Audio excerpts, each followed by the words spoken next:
Today we're going to look at the fundamentals of accounting. So this PowerPoint is going to review standards, principles, as well as assumptions that we use in accounting.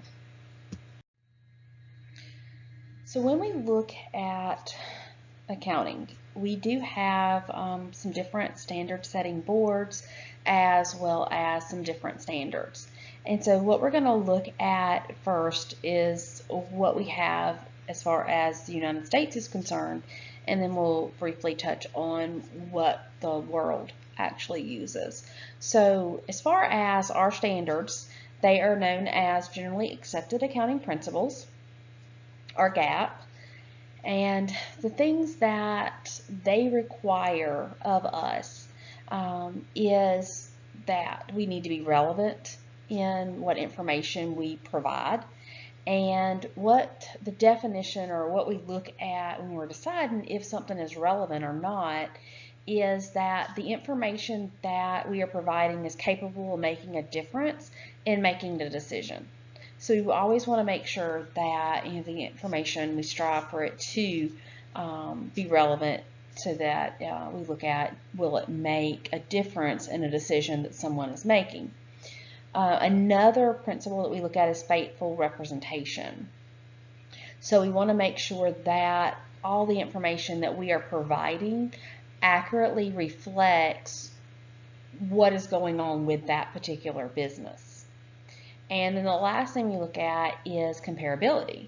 So with comparability, what we are looking at here is, one, we need to be able to keep our standards and our information the same from year to year, so that when we are looking at one year's financial statement and we look at the next year's financial statement, they have information that is comparable. They're using the same set of standards. The other thing with comparability is that we need to be able to have two different people use the same pieces of information and get the same answer. And so that's some of the things that we look at with comparability. Generally accepted accounting principles are set by the Financial Accounting Standards Board, or FASB, and FASB gets its authority through the SEC, or the Security and Exchange Commission. The Security and Exchange Commission is a government agency that oversees the proper use of GAAP. They did establish FASB to create these generally accepted accounting principles, and publicly traded firms actually have to send their audited financial statements to the Security and Exchange Commission.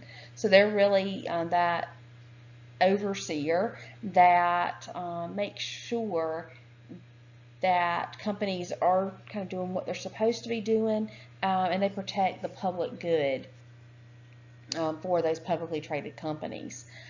When we look at international standards, they're known as the International Accounting Standards Board, is the board that actually creates those standards. And IFRS are those standards, which are the International Financial Reporting Standards, is IFRS, that is used. We may touch a little bit on some deals for IFRS if you go to work for a multinational company, or if you're working overseas, then those standards would come into play. The other thing to look at are, I've talked about account relevance, I've talked about comparability. Well, what makes these things happen are these accounting principles. And so as far as looking at some different things with these accounting principles, some of the major things that we're going to focus on are going to be the measurement principle, which is also known as our cost, or it can be known as historical cost principle.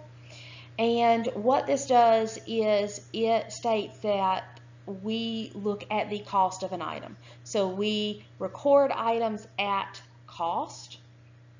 And the reason that we go back to cost is because of this objectivity. We need to make sure that our information is supported by independent, unbiased evidence. We don't actually know what that building is worth right now, but we do know what we paid for it. We don't know what the car's worth today, but we do know what we paid for it. And so that's why we do measure those fixed assets on that historical cost figure, because we know what it's actually worth. Another major principle is the revenue recognition principle. And with the revenue recognition principle, what we see is that revenue is going to be recorded when a service or the sale has actually been provided. So it doesn't matter when cash changes hands. You can pay for something before a service has been provided. You can pay for something after the service has been provided. What we look at is, if your job is to, cut the lawn, once you cut that lawn, it is now revenue to you. If you're looking at a sale, once somebody purchases something for you and you deliver that item, that is then considered a sale and it's then considered revenue. So it doesn't matter about when cash changes hands. It is totally about when did you provide that service, or when did people take ownership of something that you have sold them. That's what we look at with revenue recognition principle. The other principle that goes with that is what we call the matching principle, and in some textbooks you will see it also known as the expense recognition principle. And what this does is it just states that we have to match the expense to the time period in which the revenue was reported. So when we look at things like utilities, when we get our utility bill in, we're getting our utility bill in for something that we used previously. And so we need to make sure that, again, it has nothing to do when we're paying stuff. It has to do with, is it reported when it was incurred? And so you use the electricity, let's say, in May. Well, you get the bill in June. It's not a June expense. That should be a May expense. So we need to match that with the correct time period. And so it would go and match with the revenue that we earned in May. Other principles we look at are full disclosure principles. Under the full disclosure principle, what it states is that we have to make sure that we give our users information of how we figured out the numbers that are on our financial statement. So we're going to have different items that we're going to use. There's several different methods that we can use when we get to accounts receivable. There's several different methods that we can use when we get to depreciation. And so what we have to make sure is that in our financial statements, we are giving full disclosure as to what method we actually used. And that gives the user of the financial statements more information as to how we're reporting it. This information would be disclosed in the notes to the financial statement, is where you would find this information. There is another principle, and that's the fair value principle, and we're not going to discuss it a whole lot, but it will come into play when we look at accounts receivable and some other items. And this is where we record assets and liabilities at their fair market value. So what this is saying is there are certain things that we know. Like if you have stock, you know what that stock is worth on a given day. It may change tomorrow, but you do know what it's worth on a given day. So you would use that fair value principle for things that you can be objective about and understand and know what that information is for it. And the last part that I want to look at really are some of these assumptions. So as far as accounting assumptions go, we have 4 big assumptions that we use, and the first one is the monetary unit assumption. With the monetary unit assumption, what we look at is that only transactional data that can be expressed in terms of money is actually what is going to be recorded and reported in our financial records. So when we look at something like we hired a secretary, there's no money involved in hiring a secretary, so that's not part of our accounting records. Part of our HR records, yes, but accounting records, no. It's not part of our accounting records until that secretary actually works for us and earns money. Then that becomes a monetary item, and it would be recorded in our financial statements. The other thing we look at is the economic entity assumption. With the economic entity assumption, what we look at is that all economic entities have to be reported separately, which means that you have to keep your personal money and business and stuff out of your corporate or out of your business money and stuff. You need to have separate checking accounts. You need to have separate accounting for these items, and you don't need to have money going back and forth between the two.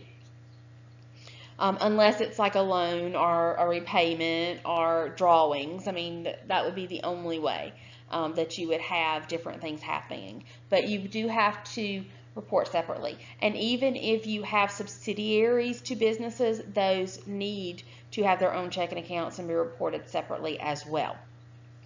We also have the time period assumption. So the time period assumption, what it does is it divides the life of a business into artificial time periods. I mean, it's not going to do us much good. A business has been in business for 20 years. We don't want to know what the business has made the last 20 years. We want to know, how much money did we make last month? How much money did we make last week? How much money did we make last year? That's the information that we want to know. And so what we have to do is we divide the life of a company into these artificial time periods. And because we divide it into artificial time periods, when we look at income and we look at expenses, we will have to go into some other details that we'll get into later when we get to adjusting entries to account for these artificial periods of time. And then we look at the going concern assumption. So with going concern, what it does is it just presumes that the business is going to continue indefinitely. It's not going to close its doors tomorrow.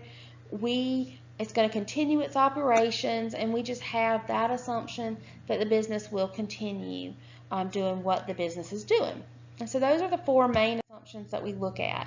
Now there are some constraints that we have when we are dealing with accounting information.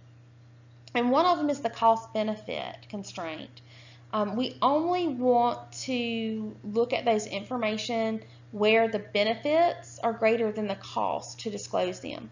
So, if we're looking at, a $10 difference and it's going to cost us $100 to figure out what that $10 is, then the cost is more than the benefit's going to be. And so we do have to look at those constraints and realize that we do have to look at that cost-benefit analysis. Another item is materiality. Only information that would influence the decision of a reasonable person needs to be disclosed.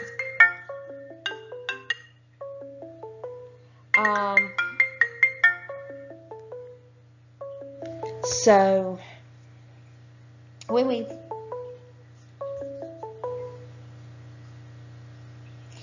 look at that materiality, and when we're looking at all that information, again, it's only that information that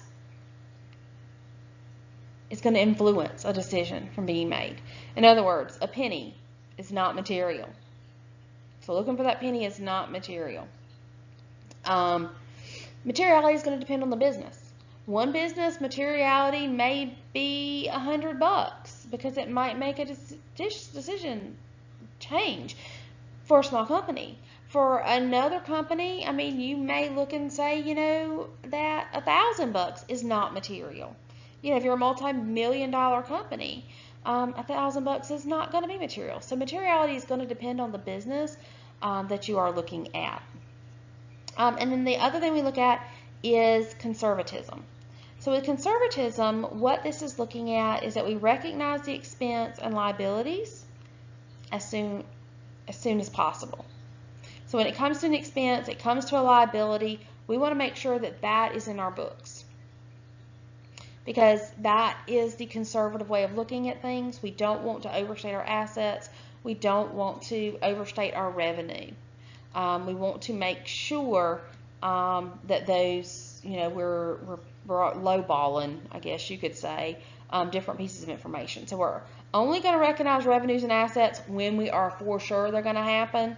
but we're going to recognize those expenses and liabilities as soon as possible, just to make sure that we are providing a very conservative estimate of what our income and all of those types of things actually are.